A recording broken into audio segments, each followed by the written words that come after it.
নমস্কার বন্ধুরা, লিপসার পরিবারে সবাইকে স্বাগত। আজকে একটা নতুন রেসিপি নিয়ে এসেছি, ডিম বেগুন কারি। শুনলে প্রথমে অবাক লাগে যে বেগুন দিয়ে ডিম। সত্যিই বেগুন দিয়ে ডিমের ঝোল অসাধারণ খেতে লাগে। বেগুন দিয়ে ডিমের ঝোলে করার জন্য আমি এখানে নিয়ে নিয়েছি সাদা যে কাঁটা বেগুন, ওই বেগুন পিস করে নিয়েছি, কিছুটা আলু নিয়েছি, দুটো ডিম নিয়েছি, আর নিয়েছি পেঁয়াজ কুচি, রসুন কুচি আর কাঁচা লঙ্কা।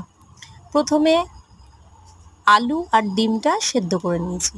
আলুটা আগে দিয়েছি, আলুটা একটু সেদ্ধ হয়ে যাওয়ার পরে আমি ডিমটা দিয়েছি। আর এদিকে বসিয়ে দিয়েছি কড়াইয়ে তেল দিয়ে দিয়েছি, দিয়ে বেগুনটায় নুন, হলুদ আর একটু সামান্য লঙ্কার গুঁড়ো মিশিয়ে ভালোভাবে বেগুনটা ভেজে তুলে নিতে হবে। ততক্ষণে ডিম আলুটাও আমার প্রায় সেদ্ধ হয়ে গেছে। এবার ডিম আলুটা সেদ্ধ হয়ে যাওয়ার পরে নামিয়ে নিয়ে ডিমটা ছাড়িয়ে আমি ভাগ করে নিয়েছি। আপনারা চাইলে এটা গোটা ডিমেও করতে পারেন। আমি একটু কেটে দিলাম, তাতে টেস্ট বেশি হয়। বেগুন ভাজা হয়ে গেছে, বেগুনটা তুলে নিয়েছি।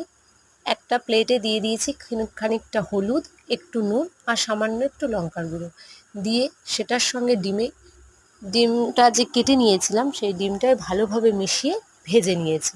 ডিম ভাজা হয়ে যাওয়ার পর যে তেলটুকু আছে তাতেই প্রথমে দিয়ে দিয়েছি রসুন কুচি দিয়ে ভালোভাবে নেড়ে চেড়ে দিয়ে দিয়েছি পেঁয়াজ কুচি আর দুটো চেরা কাঁচা লঙ্কা।